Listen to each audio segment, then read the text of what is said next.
Hello hello la communauté, j'espère que vous allez bien. Je suis contente de vous retrouver dans cette vidéo, dans ce partage, pour vous présenter un tirage créatif que j'ai créé ce matin. Alors que je n'ai pas testé celui-là, mais je vais vous expliquer comment j'en suis venue à créer ce tirage. Ce matin, en fait tous les matins, généralement au matin, j'aime bien prendre le temps pour tirer les cartes pour moi personnellement, parce que ça me permet de développer ma pratique. En fait, j'ai très envie d'évoluer dans ma pratique spirituelle, dans ma pratique du tarot, dans l'évolution de l'apprentissage des arts divinatoires, autant l'interprétation des cartes que alliée à mon côté médiumnique et intuitif. Et voilà, et par la suite, c'est quelque chose aussi que j'ai envie d'amener, je pense, dans ma vie professionnelle, parce que c'est quelque chose que j'ai développé en autodidacte. Et c'est une passion, c'est quelque chose que j'ai travaillé, c'est quelque chose voilà, que j'ai beaucoup pratiqué et que je me rends compte que j'ai envie de mettre en avant dans ma vie professionnelle. Cette pratique du tarot, ce côté intuitif, cet aspect guidance et réflexif du tarot et des arts divinatoires qui n'est pas forcément connu, parce qu'on connaît que le côté prédictif, mais il n'y a pas que le côté prédictif. Dans le tarot, dans les oracles, dans la pratique des cartes, de la cartomancie, liée au côté intuitif et au côté interprétatif des cartes, on peut faire énormément de choses, ça donne beaucoup de sens. C'est très riche pour nous-mêmes, c'est très riche pour développer notre intuition, c'est très riche pour développer plein de choses dans notre vie. Et ça, c'est quelque chose que j'ai envie d'amener dans ma vie professionnelle. Et en fait, c'est le cheminement que je suis en train de faire, que ma médiumnité, la pratique des arts divinatoires et ce que j'ai développé avec les cartes, c'est quelque chose que je ne peux pas mettre de côté. J'ai envie que ça fasse partie de mon quotidien et dans tous les aspects de ma vie, parce que c'est en lien avec ma personnalité profonde. Donc voilà. Et en lien avec mon propre vécu et mon propre cheminement de connaissance de moi-même et de guérison. Donc je me dis, pourquoi pas l'amener dans un aspect plus professionnel des choses. Donc déjà, merci de votre présence, merci de votre soutien. Et puis en fait, ce matin, je faisais un tirage de cartes où je voulais voir 3 aspects. Donc j'ai tiré uniquement avec le tarot parce que j'adore en ce moment me remettre au tarot et pas que à l'interprétation des oracles. Et je prends mon temps, je prends le temps de laisser venir les messages, je prends le temps de faire les tirages comme je les sens et c'est génial parce que je prends le temps à faire ce que j'aime en fait. Et ça me nourrit et voilà, surtout quand je suis en période de stress, que j'ai beaucoup de choses à faire, le fait de tirer les cartes, ça me détend énormément. Alors, 3 aspects que j'ai vu un tirage de tarot sur 3 aspects, court, moyen et long terme, donc 3 mois, 6 mois, 9 mois. Ça m'a inspirée parce que j'ai vu que sur d'autres chaînes YouTube, d'autres personnes le font, notamment voilà, j'aime bien m'inspirer d'autres chaînes YouTube aussi, notamment la chaîne de Marie Cartomancie.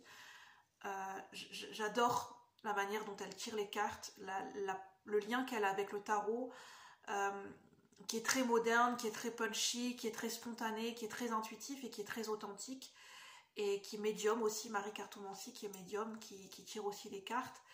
Et en fait, elle amène son côté joie de vivre et son côté très simple et authentique. Et elle propose des fois des tirages prédictifs et des tirages de prévision sur des futurs plus ou moins proches et plus ou moins lointains. Et en fait, ça va donner une autre vision des choses sur le prédictif. Chose que je ne faisais pas avant, et je lui en remercie parce qu'elle m'a permis d'avoir une autre vision des choses sur les tirages prédictifs. Et donc je remercie la chaîne de Marie Cartomancie si elle passe par là. Enfin, Marie Cartomancie, Marie. N'hésitez pas à aller découvrir sa chaîne. Sa chaîne est vraiment géniale, je trouve. Donc en fait, là, j'ai voulu faire, je reviens, petite parenthèse, j'ai fait un tirage court, moyen, long terme, donc du court terme 3 mois, du moyen terme 6 mois, du long terme 9 mois, avec 2 axes, un côté réflexif et un côté action, donc une carte de tarot tirée pour la réflexion, une carte de tarot pour l'action, pour les 3 mois, pour les 6 mois, pour les 9 mois.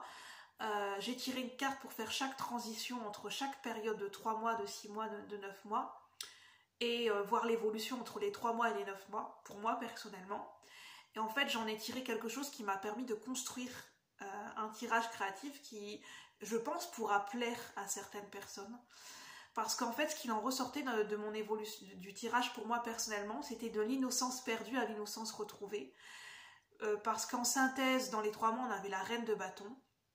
La reine de bâton, c'est celle qui n'a pas peur de perdre. C'est celle qui est consciente, très très consciente de sa valeur personnelle, de son estime de soi, et qui n'a pas besoin d'en faire des caisses. Elle rayonne naturellement et elle est consciente de sa valeur et elle n'a pas peur, comment dire, elle n'a pas peur de perdre sa place. Elle sait qu'elle a sa place et elle prend sa place naturellement, la reine de bâton. Et en fait, on avait en synthèse pour les 9 mois le page de coupe qui parlait pour moi de l'innocence retrouvée. Et pour moi, c'est ce cheminement de l'innocence perdue à l'innocence retrouvée qui me parle aussi de la reine de bâton et du page de coupe. Et donc j'ai eu l'idée de faire un tirage avec le livre, je ne l'ai pas lu, mais ça me fait penser au livre à la recherche du temps perdu de Marcel Proust, il y a plusieurs tomes, et avec la symbolique de la Madeleine de Proust. Donc pour vous, quelle est votre Madeleine de Proust ? Ce qui se relie à l'innocence perdue, l'innocence retrouvée, retrouver son âme d'enfant, retrouver des joies de l'enfance, retrouver des trésors de l'enfance, des sentiments perdus de l'enfance. Et j'ai étalé un tirage et plusieurs questions par rapport à ça, pour ce cheminement de l'innocence perdue à l'innocence retrouvée. Et vous verrez comment ça vous parle, parce que c'est un tirage général, et ça pourra parler de différentes manières à différentes personnes selon comment vous vibrez ce tirage. C'est très important. Donc ce tirage, il a été conçu pour que ça parle à chaque personne de manière différente, le lien que vous avez avec votre âme d'enfant quand vous étiez enfant, et aujourd'hui, quel est le lien que vous avez avec votre âme d'enfant en étant adulte aujourd'hui. Donc voilà, j'espère que c'est clair, on va pouvoir commencer, j'espère que vous m'entendez bien. Voilà, je vais essayer de parler distinctement. Déjà, j'ai envie de prendre un petit message général avec l'Astrozène, l'oracle de l'Astrozène pour nous tous, pour démarrer le tirage et pour lancer l'accroche du tirage. Qu'est-ce qu'on peut nous dire, s'il vous plaît, ici et maintenant, pour ceux qui résonnent avec cette vidéo, pour le collectif de la chaîne, pour lancer l'accroche de ce tirage à la recherche du temps perdu, de l'innocence perdue à l'innocence retrouvée. Qu'est-ce qu'on peut nous dire en accroche, en introduction pour ce tirage créatif à la recherche du temps perdu? J'ai 2 cartes, 2 maisons astrologiques.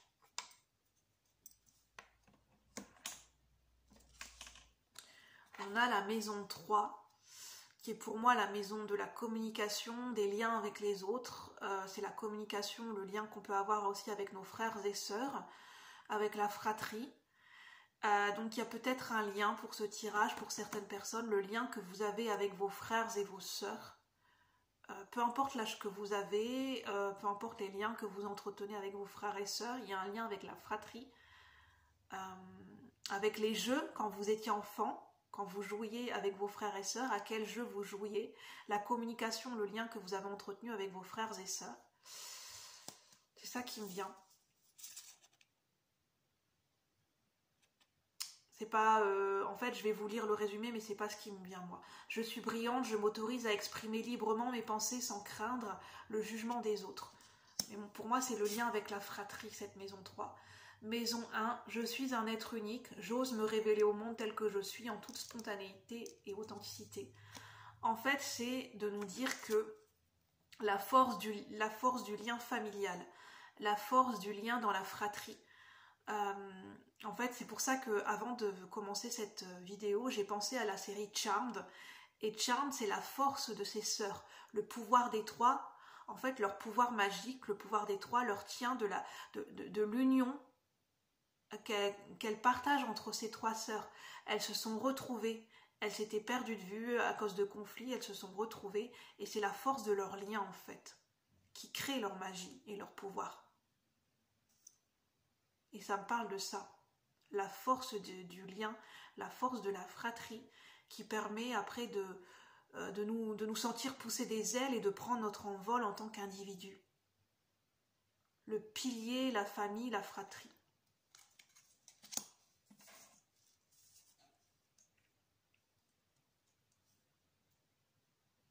Après, ça peut être la fratrie, comment vous vous la représentez, hein. Ça peut être des personnes, ça peut être très bien vos amis vos amis que vous considérez comme votre propre famille, comme vos propres frères et sœurs, c'est possible aussi. Ça peut être des liens du sang comme des liens du cœur. Et on a le chakra sacré qui parle des émotions. Des émotions qui sont véhiculées dans des liens fraternels, dans des liens amicaux. Ça peut être aussi des liens de famille d'âme, des liens d'âme sœur, des émotions qui circulent et qui sont véhiculées à travers l'union, à travers cette création de liens. Et on peut parler aussi de relations sacrées, mais je mets des guillemets parce qu'on parle beaucoup de relations sacrées et de liens d'âme. Attention de ne pas tomber dans des étiquettes, quoi. C'est les liens d'âme au sens large. Les liens d'âme qui nous permettent d'évoluer dans notre vie. Évolution spirituelle, évolution personnelle et dans notre vie de tous les jours, en fait. Ah, mais c'est pas quelque chose de figé et de rigide, en fait. Et c'est pas que des liens amoureux, c'est tout type de liens d'âme. Et justement, ces liens d'âme sont là pour nous faire sortir de croyances et de dogmes et non pas pour nous enfermer dans des étiquettes. Normalement, enfin, de mon avis personnel, c'est le but de ces liens d'âme. C'est pas de nous enfermer dans quelque chose voilà, qui nous, en fait, qui permettrait cette déconnexion, qui ne permettrait pas cette reconnexion à soi et qui permettrait qu'on est complètement désaligné, déconnecté de soi-même. Là, on est plutôt dans le côté dépendance affective, plutôt. Même si je suis pas médecin et pas psychologue, mais prenez comme ça résonne. N'oubliez pas de faire preuve de discernement dans ce tirage et que vos choix de vie vous appartiennent. Et de prendre uniquement ce qui résonne au plus profond de vous. Car je n'ai pas de vérité absolue, bien évidemment. Alors, avec le tarot mystique, on va commencer le tirage. Je vais poser la boîte sur le côté. Alors, c'est le tirage créatif à la recherche du temps perdu, inspiration de Marcel Proust, ce cheminement de l'innocence perdue vers l'innocence retrouvée, liée à notre âme d'enfant, à l'enfance, au monde de l'enfance. Et à ce que je vous disais, associé entre la reine de bâton et le page de coupe, cette évolution. La reine de bâton, c'est celle qui n'a pas peur de perdre sa valeur, son estime, qui se connaît et qui s'autorise à être dans cette innocence, de se laisser aller à cette créativité. Voilà le lien entre le page de coupe et la reine de bâton. C'est que la reine de bâton, elle se laisse aller à son âme d'enfant et à cette créativité et à cette passion, parce qu'elle n'a pas peur de perdre elle n'a pas peur de perdre la face au monde. Elle n'est pas dans les apparences ou dans l'obligation de donner une certaine image et une certaine constance, parce que la reine de bâton, elle se connaît elle-même et elle prend sa place naturellement, en fait. Elle n'a pas peur de perdre sa place, parce que la reine de bâton, elle sait qui elle est, elle rayonne naturellement. Et elle a confiance en elle et elle connaît très bien sa valeur.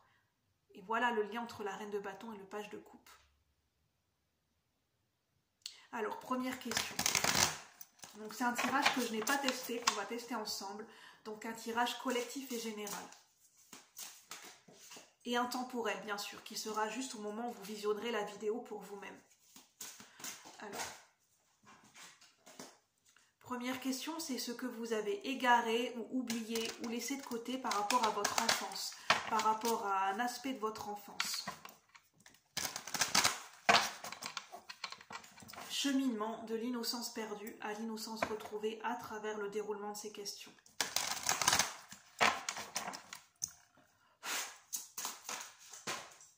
Ça veut parler. Donc je vais prendre le temps de brasser.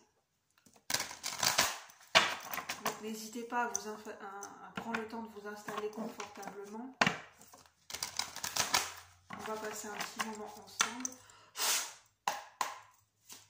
N'hésitez pas à me faire des retours sur ce tirage, si ça vous a parlé, si ça vous a plu, qu'est-ce que ça fait résonner en vous. N'hésitez pas à me faire des retours, voilà, pour savoir ce que vous en avez pensé, c'est important pour moi aussi.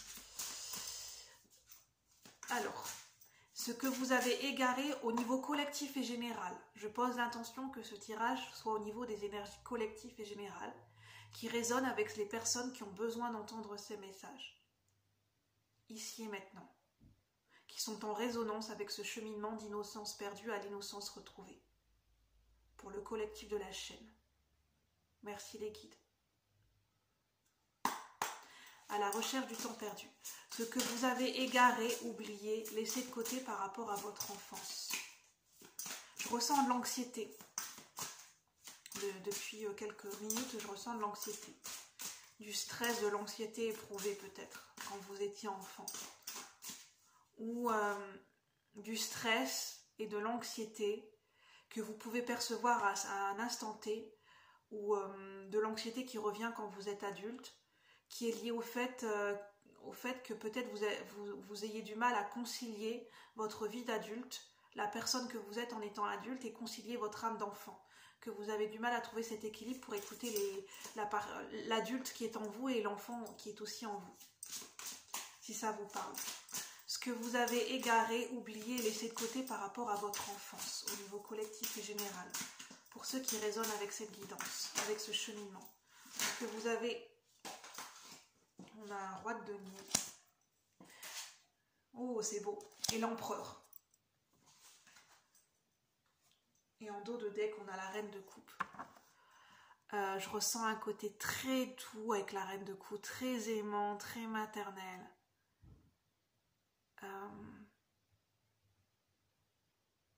En fait, c'est ce que vous avez oublié ou mis de côté, ou ce que vous avez peut-être perdu, c'est cette énergie d'amour, en fait. Cette ambiance d'amour que vous avez pu avoir ressenti quand vous étiez enfant.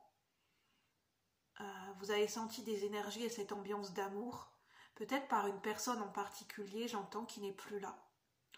Pour certaines personnes, bon, je le ressens, donc je vais le dire, il y a peut-être certaines personnes qui ont perdu leur maman, soit d'un décès, soit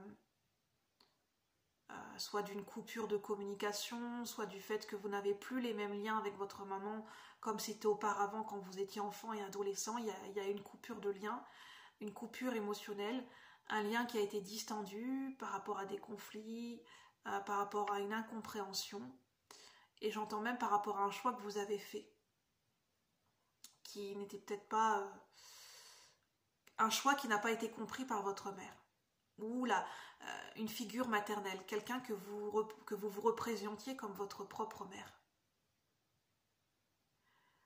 Donc on parle de ça en fait, il y a quelque chose qui a été perdu au niveau d'une création de liens purs et authentiques et pleine d'amour, d'une nostalgie d'un lien perdu, dans un lien émotionnel qui était bien présent avec une figure maternelle, avec la reine de coupe. Et ça peut même être ce propre amour pour vous-même, cet amour propre, cette douceur, cet amour pour vous-même. À un moment donné, c'était peut-être présent en vous et c'est peut-être quelque chose que vous avez peut-être mis de côté ou oublié par la force des choses, par les événements, par... voilà, des fois dans la vie, ça peut arriver qu'on s'endurcit et puis... on a un petit peu du mal à reconnecter à l'amour, dans le sens déjà de l'amour de soi en fait. Parce que c'est un petit peu comme si on est en colère avec l'amour, on est en colère avec la vie. À cause peut-être de déceptions, de blessures que vous avez vécues. On a le roi de denier et l'empereur pour cette première question.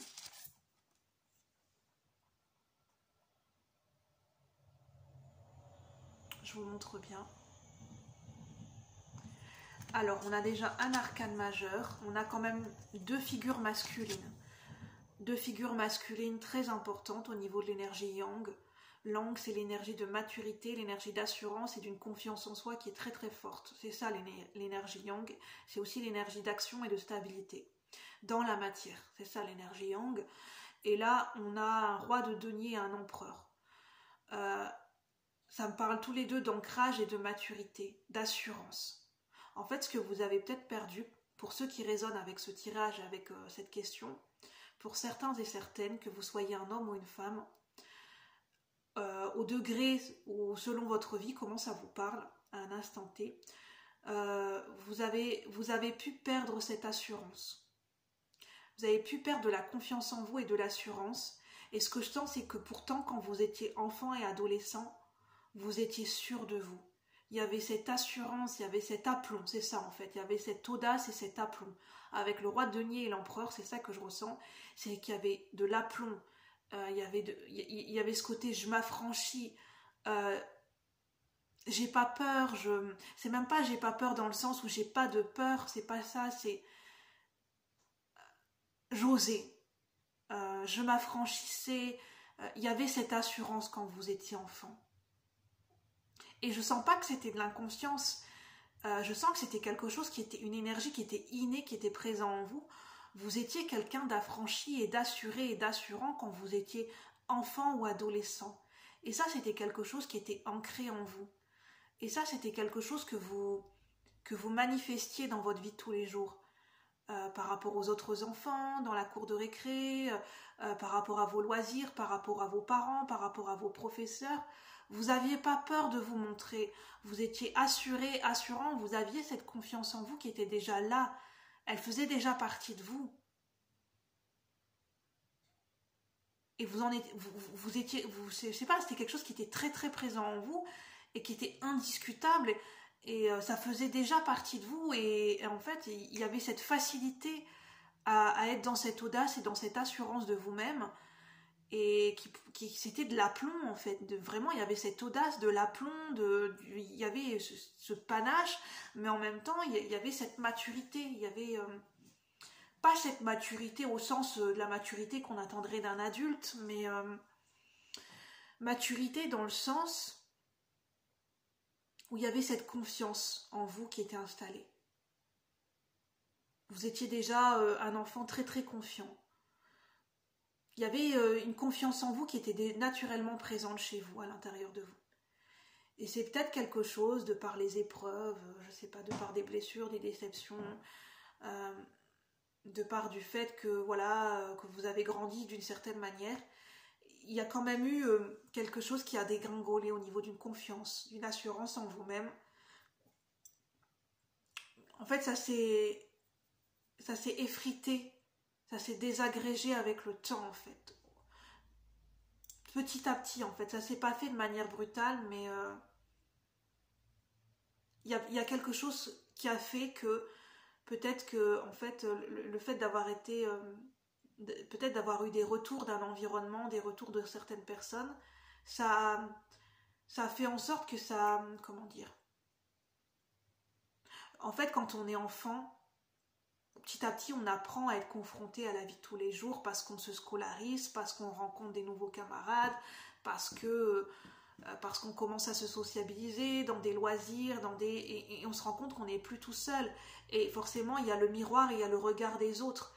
Et forcément, je pense que cette assurance, elle a été un petit peu mise à mal par rapport à un regard, par rapport à un environnement, par rapport au fait que quand vous êtes sociabilisé, vous avez été confronté à quelque chose. Alors pas forcément que les gens étaient méchants avec vous, mais quelque part, ça a déstabilisé cette assurance qui était déjà présente en vous. Par rapport à un regard, par rapport à un environnement extérieur. Alors que cette assurance, elle était intérieure. C'est quelque chose qui vous appartenait. Mais voilà, je pense qu'il y a peut-être eu une vulnérabilité ou une fragilité dans le fait d'être confronté au regard du monde extérieur. Et je pense que c'est quelque chose qui a mis à mal cette assurance que vous aviez déjà à l'intérieur de vous-même. Et en fait, c'est pour que vous en preniez conscience que c'est quelque chose que vous pouvez récupérer et retrouver en vous-même. Parce que c'était naturellement déjà présent en vous quand vous étiez enfant et adolescent, avec le roi de denier et l'empereur.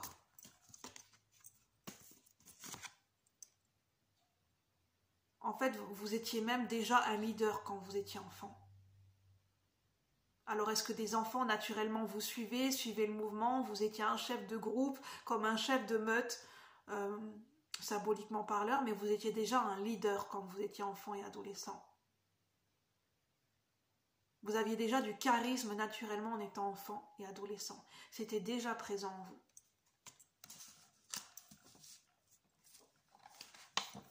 Et je pense que ce qui s'est passé, c'est le fait qu'il y a eu une déstabilisation par rapport à le lien que vous avez pu avoir avec votre mère ou quelqu'un qui a représenté une figure maternelle. C'est ça qui a peut-être participé, pas complètement, qui a un lien avec cette perte d'assurance petit à petit. Alors, j'espère que ça vous parle en tout cas. Je vous remontrerai les cartes au fur et à mesure et je vais prendre le temps de faire le tirage, hein, donc ça risque d'être long. Donc si c'est trop long pour vous, n'hésitez pas à regarder la vidéo en plusieurs fois.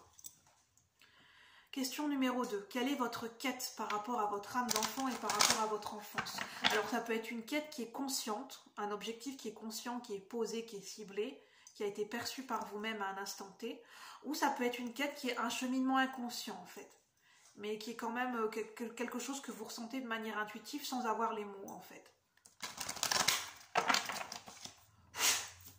Quelle est votre quête par rapport à votre âme d'enfant et par rapport à votre enfance, ici et maintenant, que ce soit conscient ou inconscient, pour ceux qui résonnent avec ce tirage en profondeur, ceux qui ont des besoins de recevoir des messages. Alors, en dos de deck, on a les amoureux.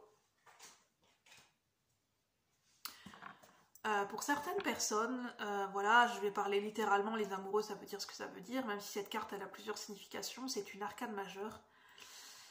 C'est le choix du cœur, c'est le fait de faire un choix en écoutant son cœur, les amoureux, en étant vraiment en accord avec la vibration de son cœur, en étant pur et authentique dans ses choix.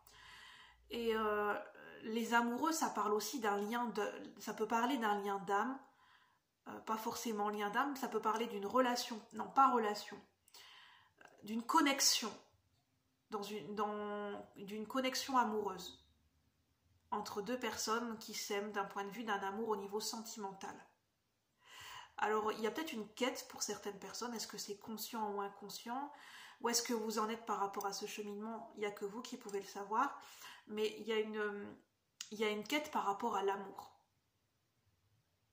Alors je pense, parce que je vous parlais de l'amour de soi dans la première question avec la reine de coupe, il y a une quête par rapport à l'amour de soi, le fait de retrouver son amour propre, son estime de soi et l'amour, se donner de l'amour à soi-même, d'apprendre à s'aimer. Il y a une quête par rapport à ça, mais il y a aussi une quête en complémentaire de trouver l'amour dans votre vie. Peut-être de trouver un partenaire sentimental, de construire une vie de couple, de trouver quelqu'un qui vous corresponde, qui vous aime, de vivre une relation en profondeur. Voilà. Pour certains et certaines, il y a peut-être certaines personnes qui sont à la recherche de leur âme sœur. Donc, prenez si ça vous parle. Il y a une quête d'amour, en tout cas. Peut-être de retrouver ce sentiment d'amour que vous avez pu goûter dans l'enfance ou ce que vous avez pu percevoir de manière très fugace dans votre enfance, c'est quelque chose que vous avez envie de retrouver, de remettre à jour, de remettre au goût du jour, j'entends, par rapport à ce sentiment d'amour. 9 d'épée. Donc ça, c'est la carte. Il y a quand même le fait de se sentir, je parlais du regard des autres, il y a quand même une quête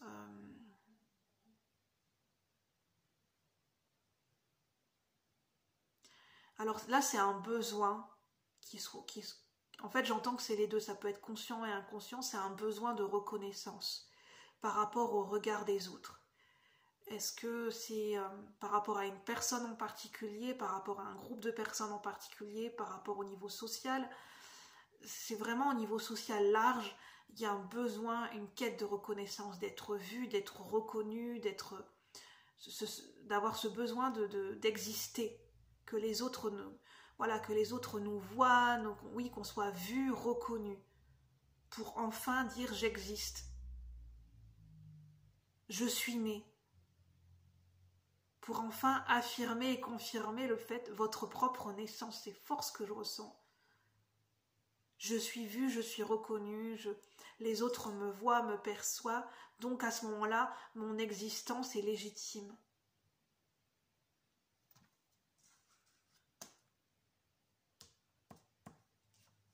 Il y a le fait de se regarder soi-même, en fait, de s'analyser soi-même.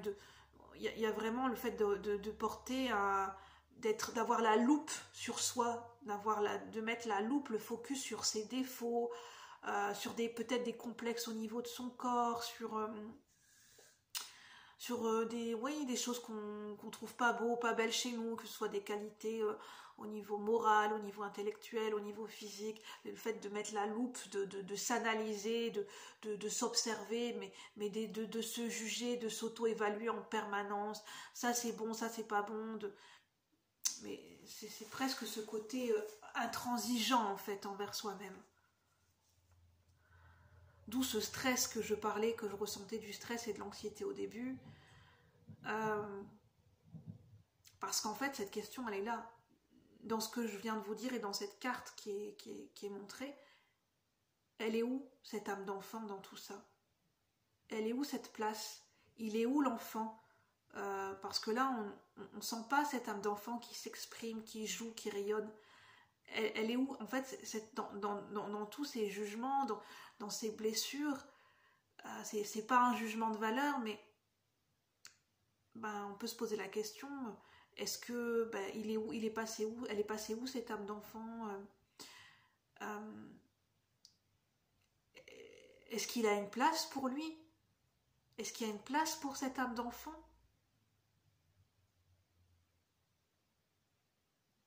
C'est comme si il y avait en fait cette âme d'enfant, on pouvait se demander mais ça a disparu, ouais. Est-ce que où est-ce qu'il est passé en fait? C'est comme si il avait complètement disparu, son existence n'était, voilà, le néant, le vide par rapport à cette âme d'enfant. Alors j'ai conscience que ça peut remuer certaines choses dans ce tirage. Je ne l'ai pas testé et voilà, je suis honnête avec vous, ce tirage résonne aussi avec moi et avec mon parcours. Donc après, je pense que ça peut résonner aussi avec d'autres personnes. Et si ça résonne, c'est génial pour vous, quoi. C'est que si ça vous permet de mettre des choses en lumière, et je pense que voilà, c'est d'autant mieux en fait. C'est très révélateur. Alors, par rapport à votre âme d'enfant et votre enfance, peut-être que pendant votre enfance, alors que ce soit inconscient ou conscient, en tout cas de la manière dont vous l'avez interprété et vécu, vous vous êtes senti jugé. Pas forcément par des mots, par des regards, par des attitudes, par des non-dits,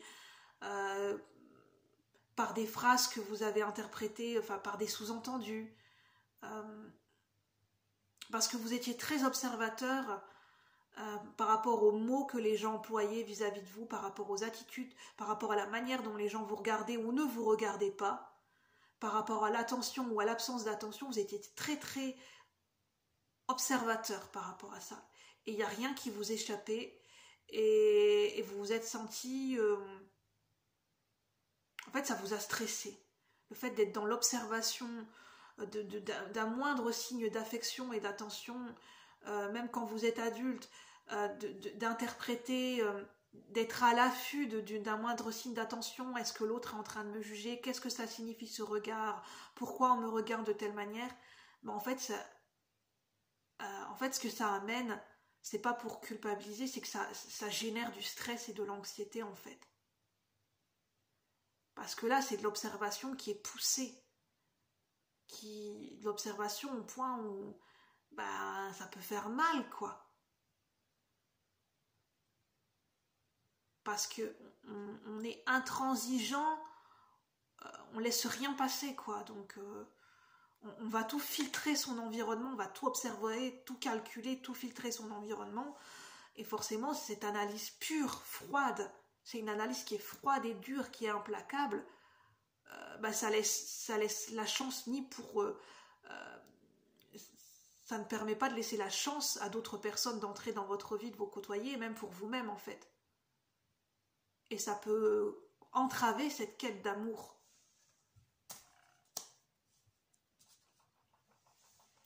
Vu que c'est une quête, l'amour. Alors, ensuite... j'ai conscience que ce tirage n'est pas forcément facile à entendre et que ça peut remonter des émotions. Mais voilà. La guérison, des fois, il y a certaines choses les prises de conscience, ça peut forcément amener des émotions qui remontent à la surface. Allez, allez. Allez, oui, je dis allez comme si en fait on se donnait du courage, on se remotivait. Allez, j'y vais. Allez, je vais réussir à aller. Allez, je vais réussir à écouter mes émotions. Je vais réussir à faire face à ce qui me fait peur, à ce qui me fait mal. Je vais regarder en face mes émotions, même si c'est pas facile, même si c'est dur. Allez, je me donne du courage et j'y vais et je le fais et je suis présente à moi-même, à ce qui se passe. Troisième question, pour ceux qui résonnent avec ce tirage. Quel est ce cheminement qui se dessine pour vous-même à travers cette quête, à travers ce tirage, à cet instant T, que ce soit perçu ou non perçu? Quel est ce cheminement qui se dessine à un instant T par rapport à votre âme d'enfant?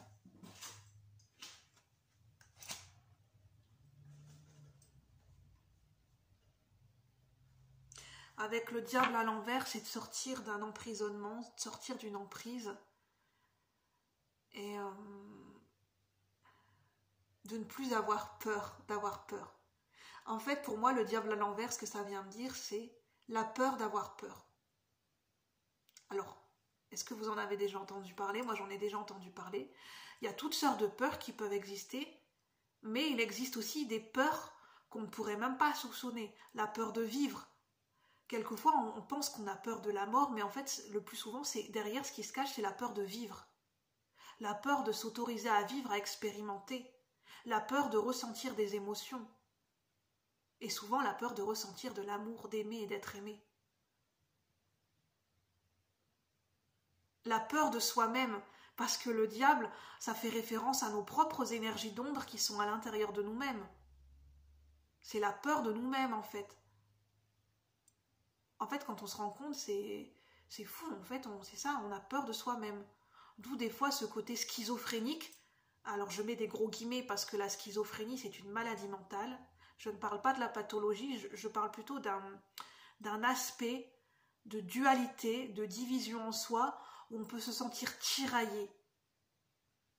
Où on a l'impression qu'on peut avoir deux personnalités qui se jouent en nous. Mais c'est simplement en fait, l'être humain, il est composé de plusieurs facettes. En fait, il a plusieurs facettes dans sa personnalité. Plusieurs visages. Et c'est ce côté folie. C'est ce côté...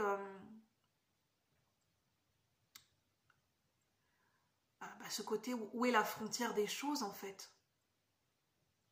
Oui, et tout ce que je vous dis, c'est la peur de vivre, la peur d'avoir peur. On anticipe la peur, en fait. On est dans le mental, on anticipe la peur. Alors que la peur fait partie de l'être humain. La peur est une émotion commune à chacun d'entre nous et elle fait partie de la vie. Donc on ne peut pas avoir peur d'avoir peur puisque la peur sera toujours présente en nous. On ne peut pas l'évincer, on ne peut pas la faire disparaître.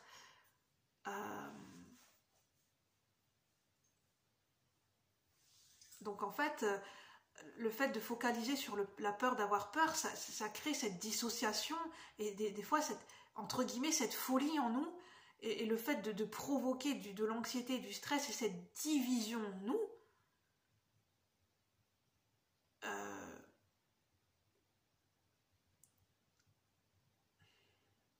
dans le fait de nourrir et de focaliser sur le fait de la peur d'avoir peur.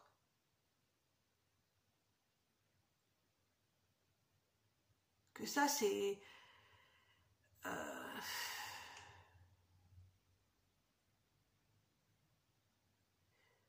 en fait, c'est... Comment je pourrais expliquer ça?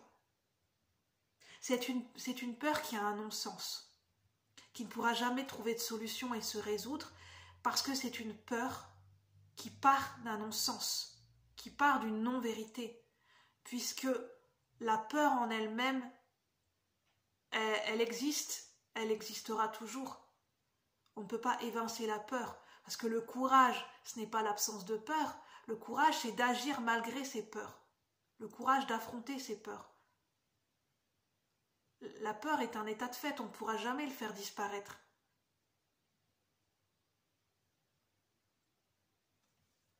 Bon, sais pas si vous avez compris ce que je veux dire, donc forcément.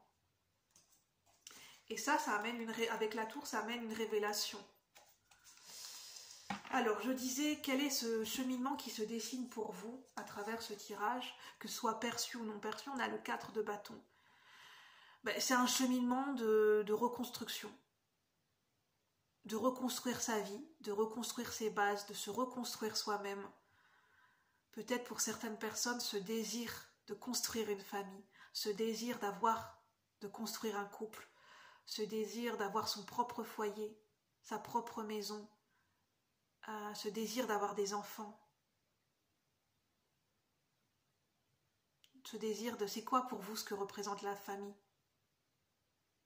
ce désir de se sentir en sécurité.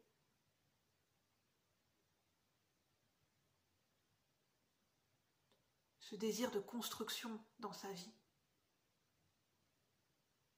pour partager, pour fêter, pour célébrer avec ceux qui font partie de notre vie, avec la famille que vous vous êtes créée.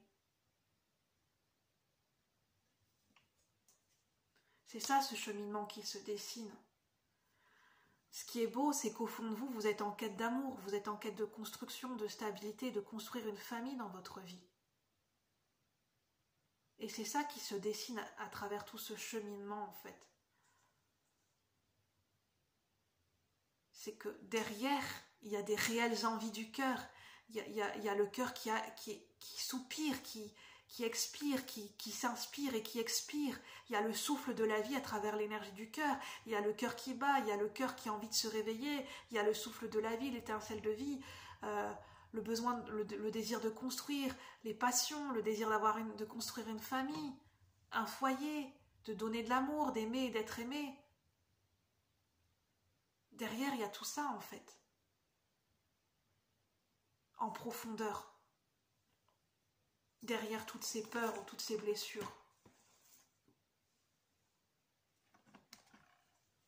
Ensuite, quelle est...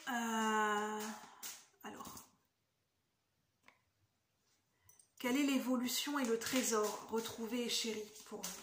Quelle est l'évolution à travers ce cheminement? Où est-ce que vous en êtes? Quelle est l'évolution? Quel est le trésor qui est trouvé et qui est chéri?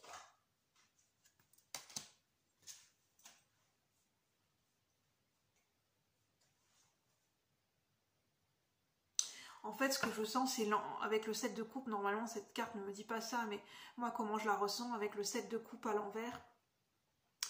Avec le 7 de coupe à l'envers, je sens l'envie de sortir d'un état mélancolique. De sortir d'une détresse, d'une tristesse immense, qui n'est pas forcément visible ou perceptible par des émotions, par des mots, mais qui est présente presque dans les cellules de notre corps. C'est comme si les cellules de notre corps qui vibrent la tristesse, qui vibrent le manque, alors qu'il y a un cœur qui aspire à l'amour. Il y a ce goût, cet élan retrouvé, cette envie d'avancer, cette envie d'aller de l'avant, cette envie de croquer la vie à pleines dents. Elle est là, cette envie. Il est là, cet élan. C'est beau parce qu'il y a le souffle de vie qui est là. Il y a quelque chose qui est présent, qui bat en vous, comme cette assurance que vous ressentiez, qui était déjà présent en vous quand vous étiez enfant et adolescent, qui a peut-être été éreinté, qui a peut-être été ébréché, qui a peut-être été mise à mal par des expériences, par un environnement, par rapport au regard des autres, mais c'est toujours là, ça bat en vous, cet élan de vie, il est toujours là. C'est ça ce trésor qui est en vous, c'est cet élan, ce goût pour la vie, cet élan de vivre, ce souffle de vie, cette envie d'aller de l'avant, de croquer la vie, cette envie de se confronter encore à la vie. Je redis, parce que ça me revient, je l'ai relu il n'y a pas longtemps, Charlie Chaplin disait, c'est de la confrontation, du chaos naissent les étoiles, c'est de la confrontation, du chaos que naissent les étoiles. L'envie de se frotter, de se confronter à la vie, pour retrouver la passion et l'élan et le souffle de vie, avec le chariot. l'envie de bouffer le monde, entre guillemets bien sûr. L'envie de prendre sa place, l'envie de vivre. Derrière la peur de vivre, il y a l'envie de vivre aussi. Cet appel urgent à vivre, c'est ça cette évolution que vous avez en ce moment, que vous connaissez, ce trésor qui est caché derrière ce cheminement. C'est ce qui est trouvé, qui est chéri, qui est en vous. Je vais demander une synthèse pour ce tirage et un conseil. Quelle est la synthèse pour ce tirage, pour ce cheminement?